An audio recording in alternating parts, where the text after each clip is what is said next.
What's going on, ladies and gentlemen, saints and ain'ts, and welcome to Lactic Acid, the podcast where the takes are fresh, the ideas are ripe, and that makes us the best in the bunch.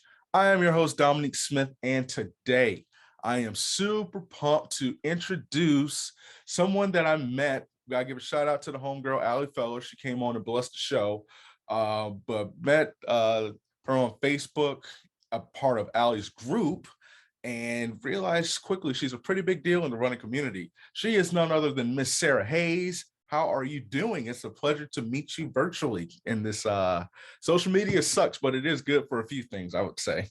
It's the best. I always say everything in moderation, and Instagram and Zoom and Facebook groups have really just risen to the occasion. And I've met some incredible people these past 2 years. So it's great to meet you. It's great to be here. Everything in moderation.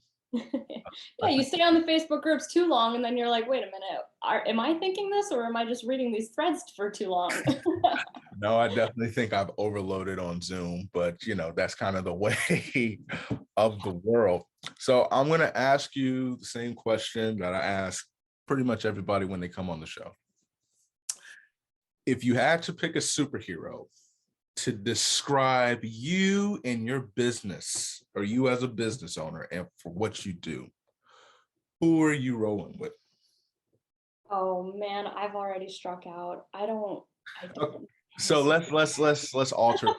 So let's think, instead of a superhero, let's look at TV character, TV personality, or movie personality. Okay, so character or TV personality. Yeah. I heard you ask Allie this on y'all's interview, and I started sweating because the only show I've been watching recently is Ozark, and I don't know if you've seen it, but it is dark, and so that's all I can think about is I'm like, man, what TV characters? I have no idea. I guess if we went with like an OG show, maybe Leslie Knope from Parks and Rec. Okay. Because like I love my job so much. I think running is so cool, and some people, might think that's a little nerdy. They might think it's a little weird, like the parks department. I also have a huge love for waffles and all things fried, so let's go with Leslie Knope. Shout out to Amy Poehler. I haven't seen that show in about a good. It's been a minute. A good year and a half. Parks and Rec, yeah. But Ron Swanson was an OG on that one. Yeah. Matt, love to Nick Offerman. Okay, that's what's up. That's what's up. I like that. The passion, the enthusiasm. Okay. That is I can dig that. I can dig that. So Sara, like I said, she is making a difference in the running community because you have a business called Mindfulness Miles. I got that right, correct? Mindful Miles. Mindful Miles. Oh man.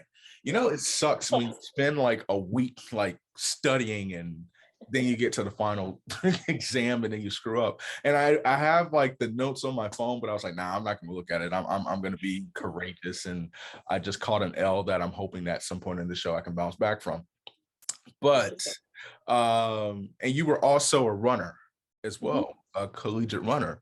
So let's talk about the business first, and then we'll get into the running aspect. So kind of how did it all start? Just tell the people a little bit about it, what it is that you do and why you're so passionate about it. Yeah. So I'm the founder and head coach over at Mindful Miles Running. And it kind of came about as a COVID hobby, I guess I could say. So, I've been a runner my whole life. I, ran pretty competitively in high school and into college. And the one thing that, kind of always struck a weird chord with me is anytime I talked to someone that, wasn't I hate to say it, but quote unquote traditional runner. So they didn't run, in college or in high school or whatever. They would come to me and they'd say something like, oh my gosh, I ran a mile yesterday and I thought of you, or, something along those lines. And before they could even like sit in that accomplishment, they would quickly backtrack and say, well, but I'm not a runner, or, oh, but I'm not that fast. And it's always, oh, but. And even in my coaching practice today, when I'm talking to new athletes that come in, they always say something like that. And I always thought that was strange because it's, we're always comparing ourselves to like the next, best runner or someone who's, down the block that can go faster or further than us.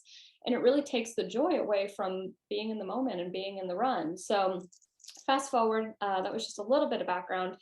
to, oh my goodness, 2019 is when we went in lockdown. 2019, 2020, no, 2020. 2020.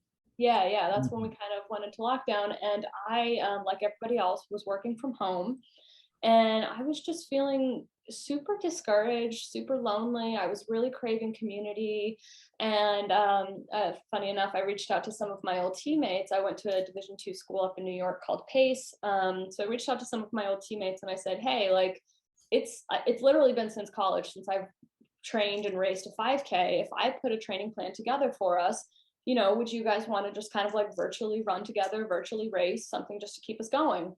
And every single one of them responded and said, absolutely not. So it's like, all right. So I just kind of sat on it. It was funny, at the time I was reading Tina Castor's book, which is, all about mindfulness, all about finding motivation within yourself. And, it was really, really inspirational. And so I said, screw it, I'm just going to do it. So I went on my Instagram stories, which, was just a personal account at that time. And I said, like, hey, I want to run a 5K. How about like an 8-week training program? Who's in? Who wants to do this with me? And I think like 50 people responded and was like, yeah, let's do it. So I was like, whoa, all right, let's do it. So, it kind of started as that craving and yearning for community. And then from there, I was like, I had that light bulb moment of like, what if this could be something more? Because my whole life I've loved running. And again, not to be self-deprecating, like I just said we all do, but at my very best, maybe I could have gone elite, but I would have been bottom of the barrel of the elites. So I would not have made any money. I wouldn't have been able to do anything. And so I just thought, well, if I can't make it to the Olympics, if I can't be a professional runner, I have no business in running. There's nothing else I can do. I had no idea that there was a world that you and I live in today. So I kind of was just like, maybe this could be it. Maybe this whole running thing, coaching thing, community could be something. So I set the goal. I said, you know what, by the end of the year, I told my then fiance, now husband, I said, by the end of the year, I'm giving myself till December. So that was probably like March, something like that. So I'm giving myself till December to see if this could be like a real business that, like, one, I can grow, but two, like I could truly enjoy and see myself doing. Right. So fast forward, the pandemic continues to, do what it did. And I lost my job in December. Mm. My company went out of business, and they just said, you know what, sorry. Like, they called us all in a meeting. They said, tomorrow's your last day. Like, we can't sustain it anymore. Oof. And I just had this weird sense of calmness over me, because I was like, well, this sucks, but I guess this was kind of the goal the whole time. Like, all right, like I just got a kick in the butt. Like, here we go, let's do it. So that was last year. And so I have been part-time with Mindful Mile. I was part-time Mindful Miles for about a year, and I've been full-time for a little over a year now. And it's been really incredible. And so the community itself it's all, all bodies are welcome, all abilities are welcome. We have some crazy, incredible athletes that are, reaching for their BQs. We have people that are learning to run a mile for the first time. And it really is just, it comes back to that celebration of the body and celebration that we all, can do something wildly incredible. So you kind of go, and that's an incredible story. So you kind of dig at the roots of it, meaning, um, there's some people who, know how to run, but you're willing to work with the people who are just learning how to crawl. And then Absolutely. from crawling to walking, from walking to running. You don't really see that too much. And I mean, maybe and that's not to say, it's an issue for, coaches. And I'm certainly not saying that there are not more coaches like you out there. Mhm. Um, but you have, from an outsider's point of view, it seems that there's this willingness and this preference to walk with someone along their journey. And so you go back and you mentioned, people would come up and tell you I ran a mile, and you know, there would be like an asterisk, which it hits home because that's like me, because you follow people who's like, oh, I just went on a nice easy 10-mile run today, and I'm like, oh well, you Mhm. suck. Yeah. uh Yeah. I'm kind of cranking that out. But for you, what gives you the patience and what gives you the joy to work with these people from like start from the bottom and then you're trying to get to the point where you can say now we're here, because that takes patience and that takes a true love for what you do. It does. And I think I love working with beginners. And I think it's because that feeling that you get, that undescribable, I can't believe I just did that, there's nothing in this world that I can't do if I put my mind to it feeling, I Mhm. think it's magic. And I don't think you have to be, a marathoner. I don't think you have to be a thin white woman. I don't think that you have to fit all of these buckets that the magazines and the media tells you that you have to fit in order to get it, And to be able to be a part of someone's journey and to help them see how wildly capable they are, because it's not me. And I say this all the time to the athletes that I work with, like, oh my God, I believe in you and I think you can do incredible things. But until you believe in yourself, like, it's just like I'm just throwing spaghetti at a wall. So to be able to help someone see, their true potential, whatever that is, and have it realized while out on a run, like that's the that's the calling. I mean, it's the most incredible feeling for me as a coach, but also for the athlete too. From a mental standpoint, um, and I want to accurately ask this, or ask this in a way where it makes sense. From a mental standpoint, how do you get someone who falls into a society labeled category about, you said you don't have to be a thin white woman, you don't have to be this and that, but it takes a mental, like, mentally in your mind, I mean, I'm human, I struggle with it sometimes. It's like, well, man, I can't do this. How do you help your athletes get past the mental roadblock? I guess that's the best way of asking, and so that they can eliminate the walls that society kind of put to say, okay, well, this is how you need to be, this is how you should look, and that will be the driving factor in your success. Yeah, I mean, it's such a great question. And I think really what it comes down to is how curious can I get with my athletes, and the individuals that I speak with, mainly on Instagram. It's a great community, because these ideas that we have about, I need to lose X amount of pounds or I need to look a certain way, they're not usually our thoughts. So if we can get really curious and we can whittle it down and we can figure out, okay, how old were you when you first felt like you needed to lose weight? Or, you know, who told you that? Because typically it's a parent's voice in our head that we're hearing, or a well-meaning but maybe not the best doctor, or shows like The Biggest Loser or things like that that we all grew up with. You start to realize, okay, just because I'm thinking this doesn't mean I own the thought. This is someone else's narrative. This is a show that I used to watch. There's so many different ways that diet culture and fat phobia come up in our everyday thoughts that we don't realize. So I think once we can start to identify, like, I'm pretty badass the way I am. And like, if I lose weight, then great, but that's not the goal anymore. Like, I'm here to live my life. I'm here to push myself. And I'm here to understand that, like, the health at every size is a true thing. And like, I don't have to fit your mold because I'm pretty sweet the way I am. And I'm just going to show up as I am. How do you, and this is just from a general standpoint, and it's interesting that you brought that up. Obviously, size does not matter when it comes to athletics, because pretty big people do pretty amazing things. And I say that as a big guy myself. Not that I'm athletic. Well, I am athletic, but I'm not like Superman. I have a minuscule bit of athleticism.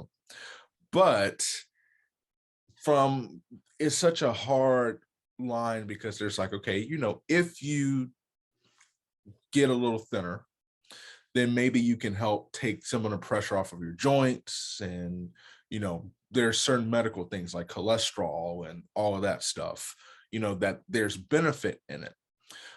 But at the same time, like you said, you don't want to be fat shamed. like you're invaluable to this community because you're fat. How do you manage that? Because I feel like there's a fine line between that, and sometimes the message can get conflicting. Does that make sense? Yeah, I think I'm following what you're saying. And listen, I understand that my opinion is not the most popular, and I'm okay with that. I think that, if someone comes to me and they say, I want a running coach because I want to lose weight, I like to get to the why behind it. Okay, why do you want to lose weight? I don't feel good. Okay, cool. We can work on you feeling better. I want to have more energy to play with my kids. I don't want to get winded every time I walk up the stairs. Like different things like that. Sure, we can work with that. I like to say, like, your body is going to fluctuate your entire life. Like we are meant to ebb and flow. And so if we could just let that go and understand that our body's going to do what we need to do, and we could focus on movement, because it's not just for physical health, it's for mental health too. Right. Foods that we enjoy, foods that nourish us. And that doesn't mean you're drinking kale smoothies every day. If you enjoy kale, sure. But if you don't, there's tons of other nutrient dense foods that you can get. Right. And so I think it's kind of understanding, yes, if you have weight to lose, trusting that your body is going to naturally lose it when you start to, live a healthier life, whatever that means for you. And that's kind of what my coaching practice is all about, is it's understanding that a healthy life for me is not cut and paste. It doesn't mean that's your healthy life. It doesn't mean that consistent for you is consistent for your neighbor. And those change throughout the seasons of our lives. So sometimes if you can get out the door and you can just move your body for 10 minutes twice a week, that's awesome. And then maybe the next season of your life, you're doing that every single day, 7 days a week, and it's great. But it's understanding that, we have other things to do in life than lose weight. And so how can we just celebrate where we are right now, want the best for ourselves, challenge and push ourselves, and then let our bodies take care of, whatever it needs to on its own. Right. Why running for you? Why running? Why from the beginning? What was it about the art? You see, I call running, people call it a sport, I call it an art. But what was it about the art of running that attracted you to it, to where you love it so much? Yeah. Oh man, that's such an it's a very dynamic question. So I guess when I was younger, I like maybe seventh or eighth grade, my whole life I played softball. I played all of the sports, but softball was the only one I was good enough to stay on a team for. Um, and so that was like, I was like, all right, I can keep up with these people. Maybe occasionally I'll make contact with the ball long enough for them to keep me on the team. Like, great. And so I was a catcher, and my coach at the time had suggested that I take up cross country in the off season to give me endurance, for when I was catching behind the plate. I'm originally from New Mexico, so the summers get very hot. You need to be able to withstand the heat. And I was like, all right, like I'll try this thing, anything to get better. And, like most people early in their journeys, I freaking hated it. I was like, why do you run? Like, this is not fun. There's like nothing to do out here, especially growing up in New Mexico. It's empty land. Like, there's not much to look at, and so I'd say probably it was like 2-3 weeks of me just like, okay, shaking my head, saying like, tell me what to do and I'll go do it. And then eventually, it kind of creeps up on you and you realize, wow, it's kind of nice to be completely disconnected. It's kind of nice to be alone with my thoughts. It's kind of nice to, just take it easy and go on autopilot. It's kind of nice to push myself and to see what it feels like to really, really hurt and to really, really want something. And so I think that's why, it's stayed with me all of these years, because running has been able to fill all of the buckets that I need. If I need quiet time, if I need to be able to reflect, I can go on a run. If I'm like feeling like $1,000,000 and I just want to like let it out and celebrate, I can go on a run. If I'm struggling with, I used to work, in the corporate world. If I'm struggling with my boss or a coworker, a project or something, I can kind of go on a run and sort that out in my head and give myself space to think. And so that's what I love most about this sport, is it meets you where you're at. There's, sure, there's barriers to entry, but for the most part, if you have that pair of shoes and you're able to go run somewhere where you feel safe, there's no barrier to entry in that regard. That you can walk, you can jog, you can sprint, you can do whatever you need, but you're able to have that space and that time for you. And that's what I've always loved most about this sport, is because I don't, if I have a team, great. If I have someone to run with, great. But I can also go do it on my own. I don't need a net. I don't need a glove. I don't need anything other than me and a safe space to run. So we're going to get back to running. That was a brilliant answer. I'm still not there yet. I live in Florida, born and raised. So we only have 2 seasons, winter and summer. You know, Mild and hot. yeah, like today it's March and it's 89 degrees. And so it's, Florida's just showing out, doing its best preview for summer, which is just something that I don't appreciate. But tell me a little bit more about yourself outside of work and running. That's what the people want to know. That's what we do here at Lactic Acid. So we already know that you grew up in New Mexico. Mm-hmm. All right. So what else? What tell the people what they want to hear. Like the OJ say, got to give the people what they want. Yeah, I really appreciate this question because I think it's so important. For a very long time, in high school, college, identified as a runner, and then I graduated and went on to work, and I identified in my job and got to the point where I was just like, who am I? Who am I outside of these things? And it's so important and it's so scary because when you're in conversations like this, or remember when people would go to bars and be like, what do you do for fun? And you're just like, oh, please don't ask me that. Who is Sara? So I'm actually a new mother. Oh, I have a 5-month-old, and that takes up a lot of my days and a lot of my brain power because I have no idea what I'm doing, but it is so fun. So my husband and I are both the youngest of our siblings, so we weren't raised with children, so we're really just learning as we go. So I'm a runner. I'm newly an avid reader. I've always been super jealous of people that like post pictures of their stacks of books and they're like, oh yeah, I just read this last week. I'm like, I've been reading the same paragraph for the past 5 months. Yeah. Oh yeah. Yeah. So I've been working on that. I'm newly an avid reader and it's a lot of fun. Who else am I? I am a daughter, I am a sister, I am a wife. Yeah, I think the only book I could read is the Bible. I can't. People are like, yeah, I'm just sitting down reading. My brain cannot. And I obviously, my job is to read and write, being a journalist. So I can read an article, but my brain, even in reading articles, like my brain cannot comprehend more than like 30 seconds because I'm thinking about fried chicken or thinking about the game or thinking about just something else. So I just don't have the, I'm like, if you read it, it needs to be one of those Dr. Seuss books, something like that. All right. So here's my trick.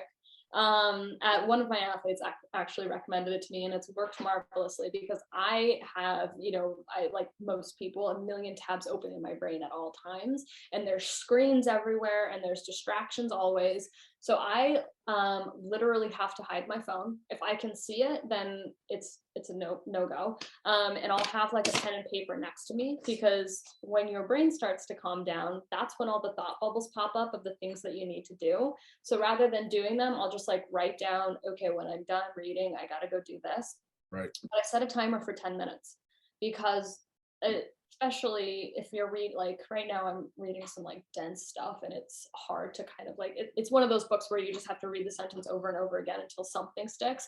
But I set the timer for 10 minutes because sometimes you don't even realize, like it's very similar to meditation where you're like, I feel like I've been here forever, I gotta get out of here, and then I'm like, okay, the timer hasn't gone off yet. It is 10 minutes in my day, so I can sit here and I really have like had to teach myself how to learn how to read again, I guess, because I'm like, I'll sit here and I will read the same paragraph until I move on. And it's gotten a lot better. I can read for longer than 10 minutes now, but setting that timer and hiding the phone has been, for me, what the game changer is.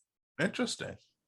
problem with it's like you got the phone and then you got all these electronics that are just like, that's where our society has like our world. Yeah, why read when you can get like an instant dopamine hit? Like, Yeah, pretty much. Like it's like, why would you read a book? Like, isn't it?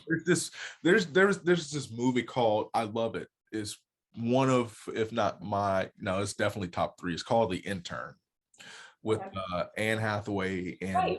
Robert De Niro. And so essentially, if you haven't seen the movie, I would suggest everyone go see it, but or rent it for whatever, however you get your movies. Go to Blockbuster. See, we're gonna get to that in a minute because I'm glad somebody else brought that up. But you know, he is this 70-year-old guy, and so her company, she's a business owner called a business called About to Fit, and essentially is online shopping. And they had this internship program, but it was for elders, so old people, essentially, you know, being interned. And so when he got the job, he was one of a few that got selected, and um he was her personal intern. And in the application or the interview, you know, they were like, well, where did you work? He said, you know, I worked for Dex One Phone Book. I was, you know, in charge of the printing of the physical phone book. And then the girl was like, well, can't you just Google numbers now? Or whatever it might be. And he was like, yeah, but before that, he was like, oh, okay, never mind. So essentially, that's kind of like everything is so centered around the phone. Why read a book, buy a book from a hard copy in Barnes and Noble or your favorite bookstore, or order it off Amazon, which is another issue, when you have a Kindle or you pay for a subscription and you read something on your phone. But what book are you reading right now? So right now I'm reading a book. It's called The Body Keeps the Score, and it's on trauma and how our body holds on to trauma. So like I said, it's very dense, and it's taken me a while to get through, but it's really fascinating. So that's what I'm reading right now.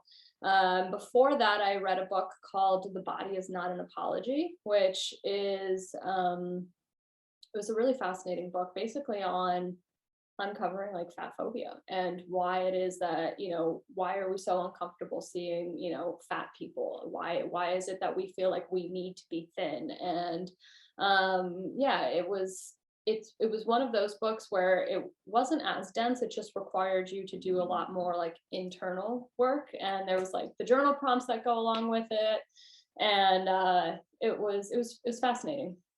So what attracts you to those books? I feel like I am an insatiable learner, and I need to look that. which is funny because in high school and like college, I was just like the person that was like, just tell me what I need to memorize so I can get a good grade in this class. Like I will not, like I'm not a traditional learner, because if you put me in a classroom, I get really nervous and I don't want to raise my hand and ask questions. But I'm very curious, and I think it's like a wonderful intersection between my coaching practice and just me as a human, because I get to kind of explore both of these things and understand, okay, well, why is it that I love the things that I love, and why does it always come back to running or to movement or, you know, things along those lines. So for me, it's way more than like miles and splits and you know, weightlifting, things like that. It's understanding, you know, how can these books and, you know, levels of personal development and, you know, mindfulness habits, kind of what can they teach us about ourselves, and how can we kind of go out into the world and attract the community that we want to be a part of. So self-evaluation. Yeah, 100%. You mentioned Blockbuster. Okay. What was like, I'm just curious because now that I had a conversation with a friend of mine and we were talking about all the places. See, I'm 27, so technically I consider myself artificial, like fossilization stage. And so she and I were talking about like all these places that used to open up, like we had available as kids that are not available now. What was like your go-to store that's no longer available? I mean, Blockbuster was pretty awesome. What else that's no longer available? I I used think to, go ahead. No, what did you have? I was gonna say mine to give you time to think of yours. I used to go to Blockbuster because there was DVD, but I don't know if the kids will remember, but there's something called VHS. So they would sell the VHS. Find it, yeah. And so I would go to Blockbuster and get that. But the other store for me to go to was Radio Shack. Okay. Because Radio Shack had, Sophisticated man. yeah, very sophisticated. Radio Shack had the VCR cleaner for the VHS thing. And so I go there and Radio Shack. See, Radio Shack was the OG Apple store. Like, I don't think people understand. Like, I have never had such a fascination with remotes than I did when I was at Radio Shack and all that stuff. I'm like, oh my gosh, this is so amazing. And then Apple took over. But what's yours? I really, honestly, I think it was Blockbuster. I mean, maybe Toys R Us. Oh boy. Toys R Us, like, gosh, I think I heard that they might be trying to come back, or maybe they did. I don't know. But Toys R Us was pretty sweet. I mean, we grew up pretty poor, so to be able to go to Toys R Us and look at all the like the bougie ass toys and like pretend that you were just shopping for yourself, like, and I know that they had that they had like their version of Radio Shack. There was always like a corner where you could look at like the latest Game Boy and things like that. So that was a lot of fun. But yeah, even Blockbuster, like the one by me had a gumball machine. And so if you got a gumball with a star on it, you got a free rental. And I don't know how I rigged that thing, but I always got the star. So that was good memories, man, because I got to rent The Land Before Time over and over and over again. That is OOG. That's like Yeah. OOG. So you're like one of those Nickelodeon and Yeah. it's funny. Just had a couple months ago, my friend Hannah and we had a very lengthy Nickelodeon based episode talking about the OG shows and things that we missed. She's Hey Arnold. I was Rugrats. There's for sure. Yeah. That's always my favorite. Always will be my favorite until they screwed it up with the all grown up crap. Hey Arnold. I said Hey Arnold. Rocket Power. Angry Beaver. Cat Dog. Yes. That was Rocco's Modern Life, which was a weird flex. And then the Wild Thornberries were just, that was epic. Donnie was my favorite. Donnie? Oh God, he's so funny. If I could take back my answer, I'll be Donnie. Donnie spoke in cursive. Yeah, like it was either cursive or hieroglyphics because I saw a clip of that on Twitter. I was like, man, so if cursive writing was a language, that was Donnie. Wait, he was a monkey, right? No, or they had a pet monkey. I can't remember. He was just a crazy kid. He was just crazy. That was Darwin. Darwin was the pet. Darwin was the monkey, and he was way more put together than Donnie. Yeah. So I'm gonna ask the question that she asked me to you. Actually, you know what? I'm gonna wait and do that for rapid fire. Oh man, I'm so nervous. But back to running. So you went to a college, Pace. So tell me about just kind of your running career, like the events that you did and all that fun stuff, being a collegiate athlete, which is a pretty big deal. Yeah, it was so much fun. And so for me, I was the first in my family to go to college, and we didn't really know that athletic scholarships were a thing. Like, so in high school, when, we found out that I was pretty good, I started, getting letters from various schools, and, they had me on recruiting trips, which were so cool. And so for me, it was truly that like kid in the candy store or kid in Toys R Us moment where it was just like, you get to see all of these different universities and their approach to running and honestly their swag, because what else do you care about at like 17 years old? I remember, so I was between Pace and Texas Tech and St. John's. So I was a couple of D1 schools and then Pace, which is D2. And oh man, the swag that they had was so cool. And the facility, like, oh, I geek out on like a good recovery facility. So that was ultimately though, I did decide to go D2 over D1 because like I said, I knew I was not going to be a professional runner. And it was my way of still enjoying the sport that I love, but being able to focus on whatever was next for me. And that was, I studied business, and I actually went on to work in professional sports after college, which was a lot of fun. But yeah, it was a really incredible experience. And I think for me, it was quite interesting because at Pace, I had the option to kind of pave my own path, carve my own path. It's not it's not the most athletic school, I guess you could say. So you know, my teammates were kind of a mixture of people who just wanted to run and people who like really wanted to run, and you don't necessarily see that in any other At sport. all. So it kind of taught me to stop taking myself so seriously, if that makes sense, because I think a lot of times when you're training so hard and you want the best out of yourself, it's like you just overthink everything, like down to like what socks am I wearing? Are these socks going to give me blisters, and is the blister therefore going to hurt my run tomorrow? And if my run tomorrow is no good, am I going to be able to compete well this weekend? And it's just like, and not many of my teammates thought that way. And so I definitely, I learned after many years to stop taking myself so seriously. And it was a very hard road, but I'm grateful for it. How did that experience in college running in pace? What events did you run? Just by the way. So here's the funny story. I got a scholarship for cross country and track.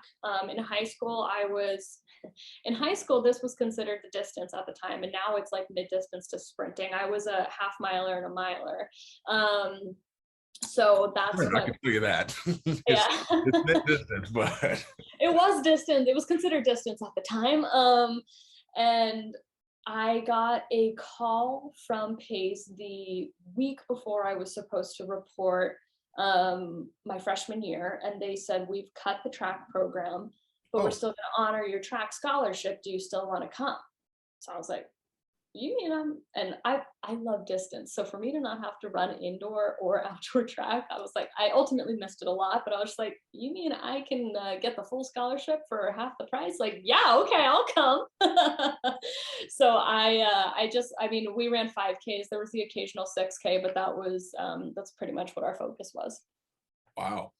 Listen, that's a home run right there. And essentially, but how did that experience at Pace, the things that you went through, carving, your own path, how did that shape you to be the coach and the business owner that you are now? Yeah, I mean, so it was tough because I was away from home for the first time, like everybody is, regardless of where you go to school. And I was kind of introduced to disordered eating for the first time. So I kind of saw some of my teammates um, with disordered eating habits, and I kind of picked it up on my own too. And that was it was one of those things where I didn't realize how toxic the sport is or could be until I was removed from it. Right. And I was so deep into wanting to be the best version of myself that I didn't realize that I was tearing myself apart in the process. And so when I graduated, I didn't run for about a year, I'll say. And when I started thinking about, how much I missed it and wanting to come back to the sport, it was met with a lot of like hesitation because I felt like I had gotten to a place where had a good relationship with food again, and I didn't really correlate, okay, this lunch equals a good run or a bad run, or this food is good or bad.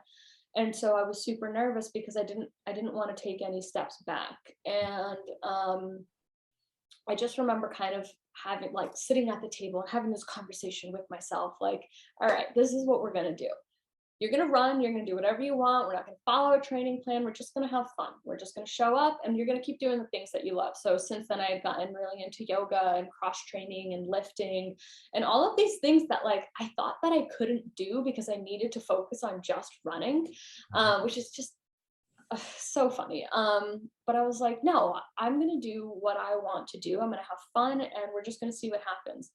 And so I think as a result of taking the pressure off of myself and not wanting a, direct outcome and doing other things like yoga, like strength training, like, conditioning my body in different ways, I was running the fastest and the furthest I had ever gone. And I remember thinking one day, like, man, that's why they say like you get wiser with age. Because if I knew this shit when I was in college, I would have been untouchable.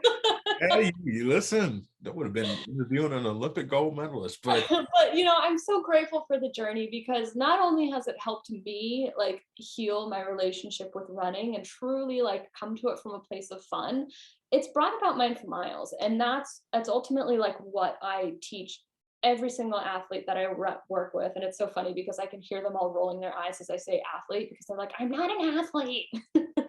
But it's true. Like if you move your body on purpose, you are an athlete. Like let's just put that to rest right now. But it's it's that reminder that okay, you are not relying on running to pay your mortgage. So why are we making this bigger than it has to be? Why can't we just go out and have fun?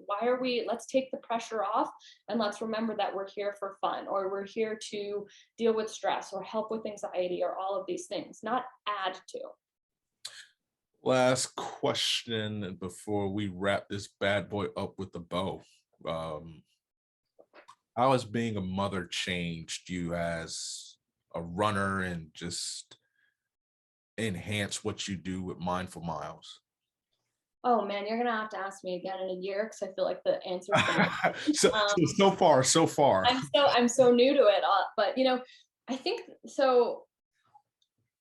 It's changed me in the sense that it's making me a better person every day. And I remember when I was pregnant, going on a walk and feeling so scared. I was like, why do I feel so afraid? And I thought, well, the last time I felt afraid like this, it was before I ran my first marathon or before I decided to stop working corporate and start Mindful Miles, or before I, started my first job out of college. And I said, like, well, what does that feeling ultimately mean? And I came to the conclusion that I'm scared because I'm about to start doing something that's really hard, Right. but it's going to be worth it, and it's ultimately going to make me a better person, and it's going to teach me a lot about myself. And Lord has it, so I'm still scared every day. I still don't know what I'm doing, but it's really helped me to kind of look at myself through the lens of my child. And when I think of anything, when I think of my friendships, when I think of my runs, when I think of my business, how do I want him to view me? How do I want him to tell his friends one day about his mom? And I kind of came down to two words, and it's funny. I want him to think that I'm like funny and free and fun. And I want him to like silly and serious is kind of like the two things. So like she can take herself serious when she needs to, but we don't always have to take ourselves so serious. We can be silly, we can have fun, and the world is not going to, catch fire if we do. And so that's kind of, I don't know, that's a very long answer to your question that I don't even know if I answered. You did. You did, because it brings about a different perspective, is what I got from what you said, a unique perspective. And I think that answer, obviously, I don't know what it's like to have kids, but I can understand what you're saying is that answer could change a year from now, and then the answer you give a year from now could change a year after that. And it's just kind of a continuous growing process, which is exciting, which is really cool. I lied. I got one more question that just popped in my head that I'm going to ask before we do rapid fire. I am trying to incorporate this and ask everyone this, but what is the change that you would like to see in running? Oh my God. like blanket inclusion. And I'll be honest, I struggle sometimes talking about this because I do identify as a thin white woman, so I understand that I kind of am in that mold. But the things that running has taught me are so incredible, and I could only wish that everybody could have that experience. And so for someone to be able to have access to running shoes or access to safe places to move their body and not worry about, the things that we all worry about in our day to day. And for us to kind of, I talk to so many people that are like, I'd love to join a running club, but they're all way too fast for me. And so for us to kind of, us current runners to be mindful of that and to constantly bring people along and to stop worrying about our paces and our distances and realize that there's so much more in connection and community. I think that would be really incredible. And that's what I hope to see. And that's what I think a lot of us are working really hard on, on doing. That's been your answer has been pretty much the answer that I've gotten, which is encouraging to see that there's so many people who think like that and who, have made that their goal. So we are now at our final segment called Down the Home Stretch. I am going to ask you some rapid fire questions. Answer them to the best of your ability. If you do not, that is okay. Only a handful of people have answered them in rapid fashion. Are you ready? I'm going to try. I mean, as you know, I'm a talker, so I'm going to give you my best chance to get rapid answers. That's all. That is all I ask. Like I said, it's no big deal if you don't. It's no biggie. It's no biggie. Only like 3 or 4 people have gotten it, which is all good. It's all good. Okay. If you had to pick a food to live with and live without for the rest of your life, what would those items be?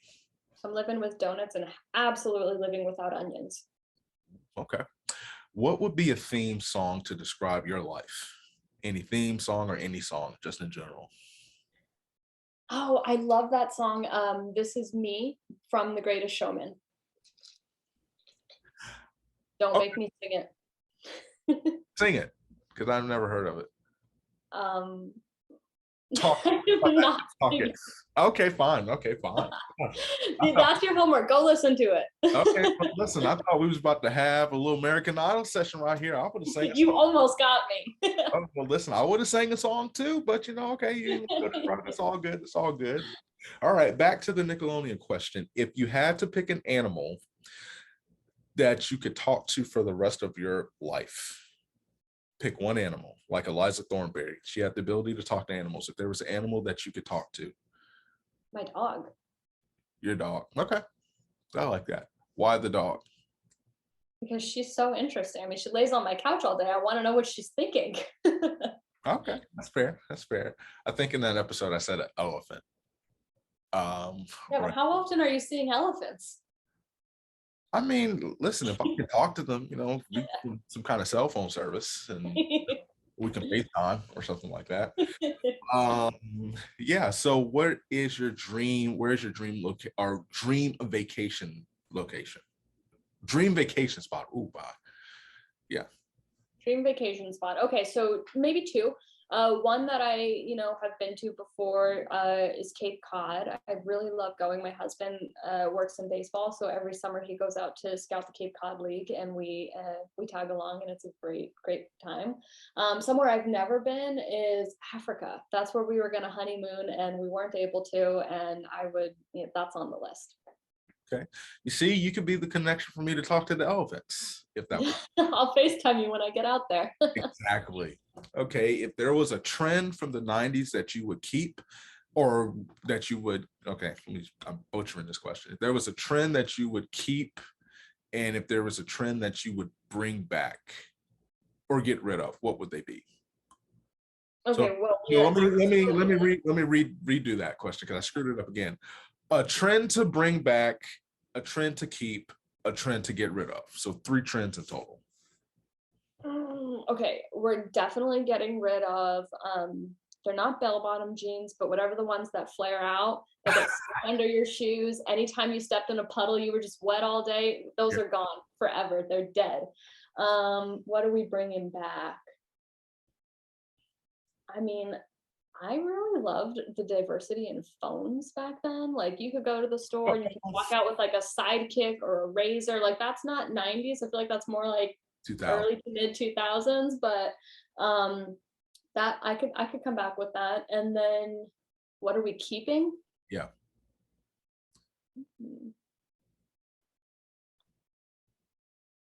Oh man, I just lost rapid fire. No, you're doing good. I don't know what we're keeping. So there's not a trend that's going on currently that you do not want to keep.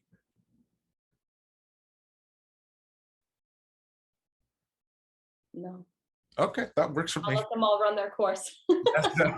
That works. And a little side note, I don't take this against rapid fire. People don't understand when I was going to school, back in the 2000s, well, we're in the 2000s, but back between, I was in high school. I went to high school in 2008. That's when I started. If you had a razor, well, it's like all the rich people had razors. Yep. I had that little Metro PCS flip phone and everything like that, which is mad respect. Should have kept that. Okay, last. Cricket wireless. Yeah. Hey. I had it like a jailbroken BlackBerry, and I played Brick Breaker on it. That was... Yeah.